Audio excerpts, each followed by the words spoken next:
Сәлеметсіздер ме, құрметті оқушылар. Бүгін біз сіздермен функцияның өсу және кему белгілерін туындының көмегімен зерттеу деген тақырыпқа білімнің ресурстық платформасын қолдана отырып тапсырмалар орындап және соны табуды үйренеміз.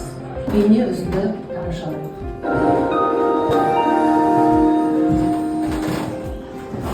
Саламатсыздар ма, құрметті оқушылар. Бүгінгі сабағымызды бастаймыз. Сабағымыздың тақырыбы функцияның өсу және кему белгілері. Осы функцияны туындылайтын болсаңыз, ол туындының тамасы үлкен нөл, яғни плюс болып шығады. Кему аймағында сіз мына аралықта, яғни біздің анықтамада немесе жоғарғы теоремада айтқан А мен Б аралық деген сөз, қандай бір аралықта функция кемелі болатын болса, онда ол аралықтағы функцияның туындысы, туындысының таңбасы кіші нөл, яғни минус таңбалы болып шығады. Және мына аралықта айтқан өсу аймағында туындының таңбасы плюс таңбалы болып шығады. Осы функцияның өсу және кему белгілерінің қажетті және жеткілікті шарттары. Яғни балалар, мына тақырыпты қорытындылайтын болсақ, сендер тақырып жазыңдар ғой, дәптерлеріңді ашып, негізгі теореманы жазып алайық. Яғни функцияның өсу кему белгілері бізде туындымен байланысты. Туындының таңбасы теріс болса, ол бізде функцияның кеммелі аралығы, мына жерде көрініп тұр график. Ал функцияның туындысы оң таңба оңмен қабылдайтын болсақ, яғни нөлден үлкен, онда бұл функцияның өспелі аралығын береді екен. Яғни жаңағы айтылған барлық қасиеттерді, теоремаларды қолданып, енді соңғы түйінді жазайық балалар дәптерге. Функцияның өсу және кему белгілерінің қасиеттерін жазып алсақ, онда сол қасиеттерді қолдана отырып, біз білімнің платформасына бірнеше тапсырмалар орындаймыз. fx және gx+1 функциясының өсу және кему аралықтарын тап. Плюске дейін өспелі. Жақсы, дұрыс балалар. Ал балалар, онда келесі тапсырманы көрейік. Дауыстап оқиық. 2x-дің 4 дәрежесі азайтылған 4x-дің квадраты қосылған бір функциясының монотондық интервалдарын тап. Яғни, біз жаңа қандай қасиет жаздық сендермен? Монотонды аралық деген бізде өсу, кему аралығы. Оны біз қалай табамыз дедік? Туындысын тауып аламыз, туындының таңбасына байланысты. Ал тақтаға кім шығады балалар? Ал дәптерге жазып, нөмірмен бірге шығарайық балалар.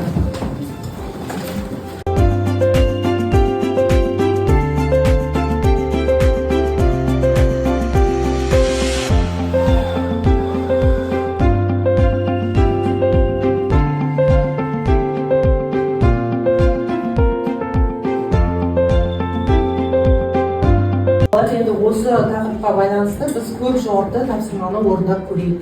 9 аралығында анықталған y-тен ax функциясының графигі кесінделген. -6-5 интервалында функция максимум нүктелерін анықта. Минус 0,3. Жақсы. Тағы x-те 4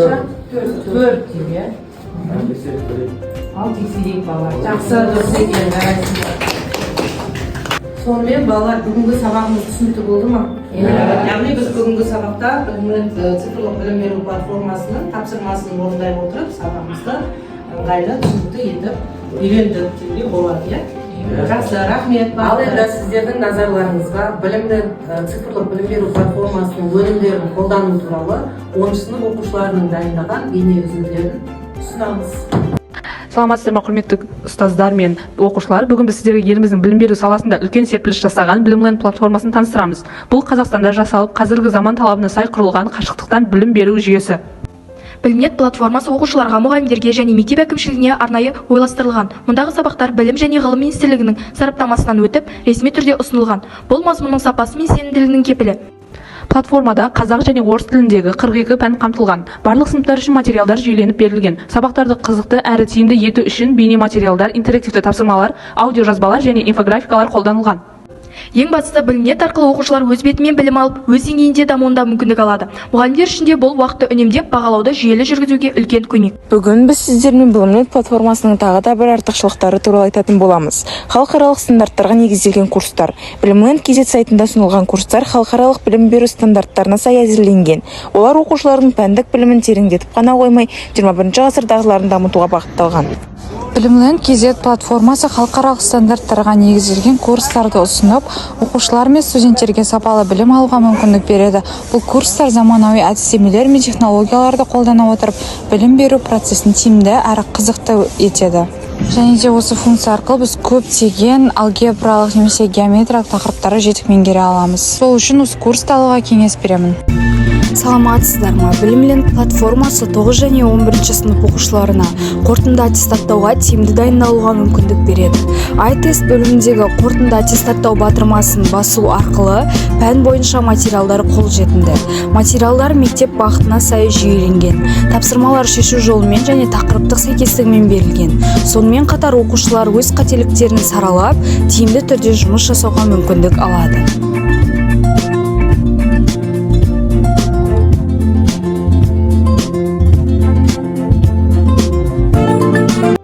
Білімленд заманауи білім беру платформасы. Бұл платформада оқушылар мен мұғалімдерге арналған мыңдаған интерактивті сабақтар, қызықты видеолар, анимациялар және тапсырмалар жинақталған. Әрбір тақырып жеңіл әрі түсінікті түрде ұсынылады. Бұл оқуды әлде қайда қызықты етеді.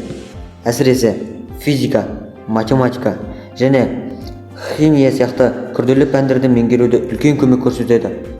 Білімленд болашаққа бастар жол, заманауи білімнің кілті.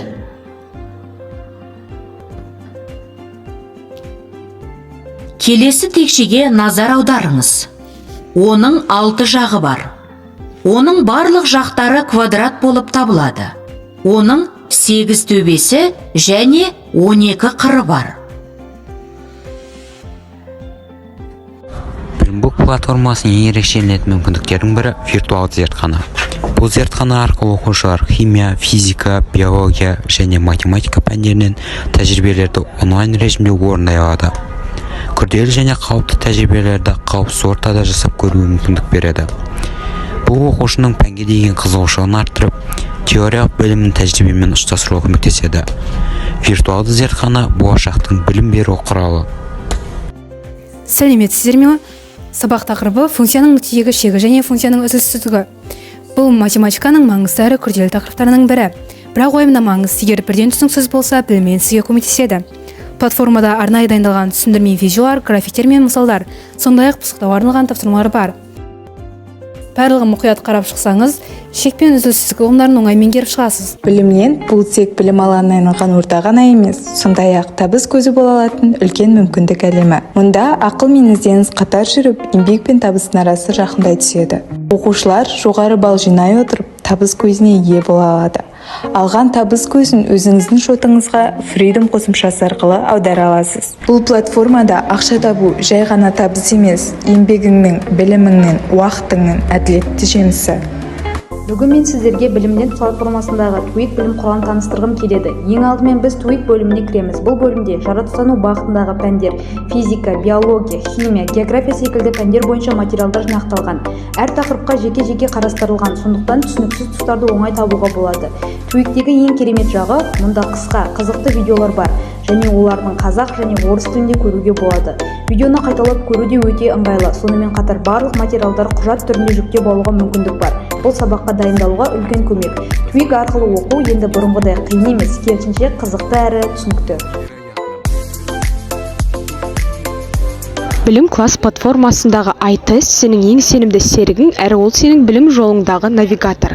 iTestке білім класс платформасындағы логин паролімізді жазу арқылы тегін тіркеле аламыз. Ол жерден өз сыныбыңды таңдап, бейне сабақтар, қысқаша конспектілер және түсінікті тапсырмаларды орындай аламыз. Сонымен қатар iTesттен өзіміздің бейіндік пәндерімізді таңдап, ұбт-дан пробный тесттерін тапсыра аламыз. Мен сені білім класс платформасына кез келген уақытта кіріп, біліміңді шыңдауға шақырамын.